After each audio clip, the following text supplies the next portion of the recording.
Hi guys, മൈൽറോസ് by Mittu എന്നുള്ള ചാനലിലേക്ക് എല്ലാവർക്കും സ്വാഗതം. അപ്പോൾ നിങ്ങൾ വിചാരിക്കുന്നുണ്ടാവും മുയൽ എന്താ ഈ കോപ്രായം കാണിച്ച് നിങ്ങളുടെ മുന്നിൽ വന്നിങ്ങനെ ഇരിക്കുന്നതെന്ന്.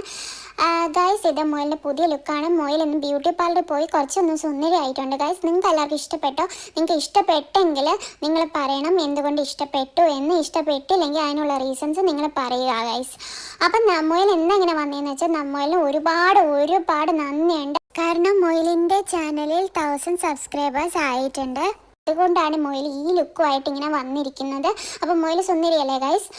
അപ്പോൾ ഒന്ന് പറയണേ ഗൈസ്. അപ്പം മുയലിനെ സപ്പോർട്ട് ചെയ്ത എല്ലാവർക്കും ഒരുപാട് താങ്ക്സ് ഉണ്ട്. നമ്മൾ ഇന്ന് എടുക്കാൻ പോകുന്ന സബ്ജക്റ്റ് നമ്മൾ സെലിബ്രിറ്റി ഇൻ്റർവ്യൂസിലെ ഏറ്റവും വേസ്റ്റ് 5 ഇൻ്റർവ്യൂവേഴ്സ് ആരാണെന്നും നമ്മൾ നോക്കുകയാണ്. അപ്പോൾ ഈ പറയുന്ന ഇൻ്റർവ്യൂവേഴ്സിൽ ചിലപ്പോൾ നിങ്ങൾ വീട്ടിൽ അങ്ങനത്തെ പോലെ കരുതുന്ന ഒരുപാട് സ്നേഹിക്കുന്ന ഇൻ്റർവ്യൂവേഴ്സും ഉണ്ടായിരിക്കാം. അപ്പം മുയലിൻ്റെ ഈ ഒപ്പീനിയനോട് യോജിക്കുന്നവർക്ക് താഴെ നിങ്ങൾക്ക് കോമെൻറ്റ് ചെയ്യാവുന്നതാണ്. ഇനി മുയലിൻ്റെ ഒപ്പീനിയനോട് യോജിക്കാത്തവർക്ക് എന്തുകൊണ്ട് നിങ്ങൾ യോജിക്കുന്നില്ല എന്നുള്ള റീസൺസും താഴെ കോമൻറ്റ് ബോക്സിൽ കൊടുക്കാവുന്നതാണ്. അപ്പം നമുക്ക് വേസ്റ്റ് 5 ഇൻ്റർവ്യൂവേഴ്സ് ആരൊക്കെയാണെന്ന് നോക്കാം. നമ്മുടെ ഫസ്റ്റ് പൊസിഷൻ പോകുന്നത് നമ്മുടെ വീട്ടിലെ അംഗത്തെ പോലെ നമ്മൾ സ്നേഹിക്കുന്ന നമ്മുടെ പേളി മാണിക്കാണ് ഗൈസ്.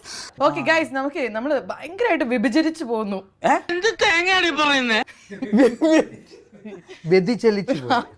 എനിക്കൊന്നും മനസ്സിലാവുന്നില്ലല്ലോ. വിഭജനം എന്ന് പറഞ്ഞാൽ പാർട്ടീഷൻ അല്ലേ? വിഭജനമല്ല പറഞ്ഞത്, വ്യഭിചരിച്ചു പോകുന്നു. ഒരു മിനിറ്റ് ടച്ചപ്പ് എടുത്തോട്ടെ. വിഭജിച്ചു പോണെന്നാണോ പറഞ്ഞത്? വ്യഭിചരിച്ചു പോകുന്നു. അതെ ഗൈസ്, പേളി മണിയുടെ ഇൻ്റർവ്യൂ ഫുൾ ഒരു ക്രിഞ്ച് ഫെസ്റ്റ് ആണ്. അതായത് മണ്ടത്തരം വാരി വിതറുക, ചളി വാരി വിതറി അതിൽ കിടന്ന് ഉരുണ്ട് പെരളുക. അതാണ് പേളി മണിയുടെ മെയിൻ ആയിട്ടുള്ള പണി. പിന്നെ ആൾക്കാരെ വിളിച്ചു വരുത്തി, സെലിബ്രിറ്റീസിനെ വിളിച്ചു വരുത്തി സ്വന്തമായി പ്രൊമോട്ട് ചെയ്യുക, സ്വന്തമായിട്ട് ഫാമിലിയെയും അവരവരെ തന്നെയും പ്രൊമോട്ട് ചെയ്യുക. ഇതാണ് പേളി മണിയുടെ മെയിൻ ആയിട്ടുള്ള പരിപാടി. പിന്നെ പേളി മണിയെ പറ്റി ഒരു പോസിറ്റീവ് മുയലിന് തോന്നിയത് എന്താണെന്ന് വെച്ചാൽ പേളി ഒരിക്കലും മറ്റൊരാളുടെ പേഴ്സണൽ ലൈഫിലേക്ക് ഇൻക്ലൂഡ് ചെയ്യുന്നില്ല. അതുകൊണ്ട് 5th പൊസിഷൻ നമുക്ക് പേളി മണിക്ക് കൊടുക്കാം. അപ്പം നിങ്ങൾ കരുതും 4th പൊസിഷൻ ആർക്കാണെന്ന്. അപ്പോൾ 4th പൊസിഷൻ നമ്മൾ കൊടുക്കുന്നത് നണ്ണതൻ നമ്മുടെ മസ്തൂനാണ്. നമ്മൾ 4th പൊസിഷൻ കൊടുക്കാൻ പോകുന്നത്. നമ്മുടെ ബിഗ് ബോസിലൊക്കെ പോയിട്ട് ഇപ്പോൾ ഏറിയെന്ന് ഇറങ്ങാൻ ഒട്ടും ടൈം കിട്ടാത്ത നമ്മുടെ മസ്തൂനാണ്. അതുകൊണ്ട് തന്നെ, അതായത് ഒരുപാട് സൈബർ ബുള്ളിങ് നടക്കുന്നത് കൊണ്ട് തന്നെ മസ്തൂന് നമ്മൾ അധികം റോസ്റ്റ് ചെയ്യാൻ താല്പര്യപ്പെടുന്നില്ല. കാരണം അത്രത്തോളം ഒന്നും സൈബർ ബുള്ളിങ് ഒരു വ്യക്തിയും അറിയിക്കുന്നില്ല എന്നാണ് മുയലിൻ്റെ ഒരു ഒപ്പീനിയൻ. പക്ഷേ പേളി മാണിയുടെ പാത പിന്തുടർന്ന് ചളി വാരി എറിയുക, ക്യൂട്ട്നെസ് വാരി വിതറുക, പിന്നെ ഒരു നിലവാരമില്ലാത്ത ഒരു ഇൻ്റർവ്യൂ ആയിട്ടാണ് പൊതുവെ മസ്തുവിൻ്റെ ഇൻ്റർവ്യൂ തോന്നിയിട്ടുള്ളത്. 3ാമത്തെ പൊസിഷൻ നമ്മൾ കൊടുക്കുന്നത് മൈൽ സ്റ്റോൺ മേക്കേഴ്സിലെ രമ്യ നിഖിലിനാണ്. കൺമണിയുടെ വിടപറച്ചിൽ ഇന്നും എല്ലാ സന്തോഷങ്ങൾക്കും തിരശ്ശീല വീഴ്ത്തുന്ന ഒന്നാണ്. ഇത്രയേറെ അനുഭവ സമ്പത്തുണ്ടായിട്ട് മുന്നിലിരിക്കുന്ന വ്യക്തിയുടെ ഇമോഷൻസ് മനസ്സിലാക്കാതെ വളരെ ഇൻസെൻസിറ്റീവായ ചോദ്യങ്ങൾ എങ്ങനെ ചോദിക്കണമെന്നോ എപ്പോൾ ചോദിക്കണമെന്നോ അറിയാത്തത് കൊണ്ടായിരിക്കാം രമ്യ നിഖിൽ ഇപ്പോഴും ഈ ഫീൽഡിൽ പിടിച്ചു നിൽക്കുന്നത്. ആദ്യ കൺമണിയുടെ വിടപറച്ചിൽ ഇന്നും എല്ലാ സന്തോഷങ്ങൾക്കും തിരശ്ശീല വീഴ്ത്തുന്ന ഒന്നാണ്. എന്ത് കാര്യത്തിനാണിത്? ഒരു സുഖം, ഒരു മനസുഖം.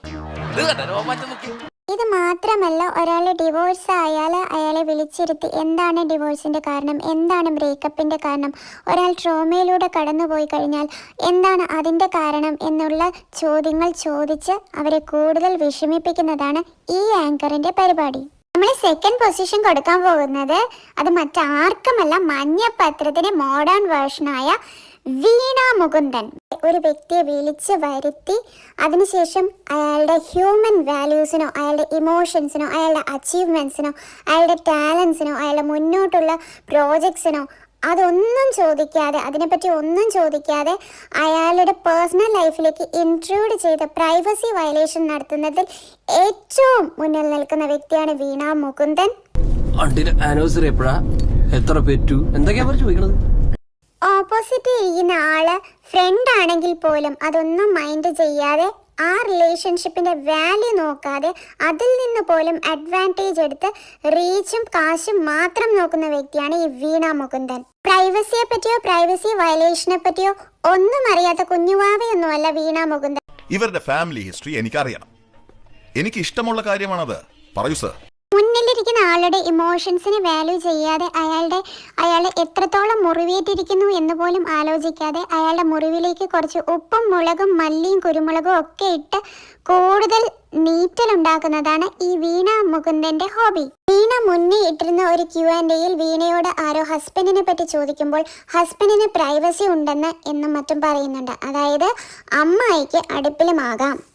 ഗൈസ്, അപ്പം നമ്മുടെ ഫസ്റ്റ് പൊസിഷൻ ആർക്കാണ് കൊടുക്കുന്നത് എന്നറിയാൻ പ്രേക്ഷകരെല്ലാം ആകാംക്ഷാഭരിതരാണെന്ന് മൊയലിന് നന്നായിട്ട് അറിയാം. അപ്പം നമ്മുടെ ഈ ഇഞ്ചോടിഞ്ചുള്ള പോരാട്ടത്തിൽ ഫസ്റ്റ് പൊസിഷൻ കരസ്ഥമാക്കിയത് അത് മറ്റാരുമല്ല, നമ്മുടെ ഇതിന് ഏറ്റവും കേമനായിരിക്കുന്ന നമ്മുടെ ജോൺ ബ്രിട്ടാസനാണ്. ബാക്കിയുള്ളവർ ചളി വാരി വിതറി അതിൽ കിടന്ന് ഉരുളുമെങ്കിൽ ജോൺ ബ്രിട്ടാസ് ഒരു പടി കൂടി മുന്നിട്ട് നിൽക്കുകയാണ്. അദ്ദേഹം സ്വയം അപ്പിയിട്ട് ആ അപ്പിയിൽ കിടന്ന് ഉരുണ്ട് മറിഞ്ഞ് പെരുളുന്ന ഒരു വ്യക്തിയാണ്. മാത്രമല്ല ഇതിൻ്റെയൊക്കെ തലതൊട്ടപ്പൻ. ഇദ്ദേഹത്തെ മോഡലാക്കിയാണ് പലരും ഈ ഫീൽഡിലേക്ക് കടന്നു വന്നത്. മാധ്യമധർമ്മം എന്തെന്ന് പോലും അറിയാത്ത ഈ വ്യക്തി പണ്ട് കേരളത്തിലെ മുൻനിര മാധ്യമ പ്രവർത്തകനായിരുന്നു എന്ന് പറഞ്ഞാൽ നിങ്ങൾ വിശ്വസിക്കുമോ ഗൈസ്? ഇദ്ദേഹത്തിൻ്റെ ഷീലാമ്മയുമായിട്ടുള്ള ഒരു ഇൻ്റർവ്യൂ യൂട്യൂബിൽ ഉണ്ട്. അപ്പോൾ അവരോട് ചോദിക്കുന്ന പേഴ്സണൽ ക്വസ്റ്റ്യൻസ് ഷീലാമ്മ എത്ര സ്മാർട്ടായി എത്ര എലിഗൻ്റായി ഹാൻഡിൽ ചെയ്യുന്നു എന്നുള്ളത് കാണേണ്ടതാണ്. മാത്രമല്ല പൃഥ്വിരാജുമായിട്ടും സുപ്രിയ മേനോനുമായിട്ടുള്ള ഒരു ഇൻ്റർവ്യൂവും യൂട്യൂബിൽ കിടപ്പുണ്ട്. അപ്പോൾ അതിൽ നിന്ന് നമുക്ക് മനസ്സിലാകുന്നത് ജോൺ ബ്രിട്ടാസ് ആണ് ഇതിന് ഫസ്റ്റ് റാങ്കിന് ഏറ്റവും അർഹൻ എന്ന് കരുതി വീണ മുകുന്ദൻ ഒട്ടും വിഷമിക്കേണ്ടതില്ല. ഈ ഇഞ്ചോടിഞ്ച് നടന്ന ഈ പോരാട്ടത്തിൽ വളരെ കുറച്ച് പോയിന്റുകൾക്കാണ് വീണ മുകുന്ദൻ 2ാം സ്ഥാനത്തിലേക്ക് പിന്തള്ളപ്പെട്ടത്. അതുകൊണ്ട് കുറച്ചുകൂടി ഒന്ന് ട്രൈ ചെയ്ത് കഴിഞ്ഞാൽ വീണയ്ക്ക് ജോൺ ബ്രിട്ടാസിനെ പിന്തള്ളാനുള്ള എല്ലാ കഴിവുണ്ട്, എല്ലാ കാലിബറും ഉള്ള വ്യക്തിയാണ് വീണ മുകുന്ദൻ. അപ്പോൾ എല്ലാ വിജയിച്ച എല്ലാവർക്കും ആശംസകൾ. മൊയിലിൻ്റെ വീഡിയോ ഇഷ്ടപ്പെട്ടാൽ മൊയിലിനെ ഫോളോ ചെയ്യുക. പുതിയ വീഡിയോയുമായി വരാം. അപ്പോൾ ബൈ.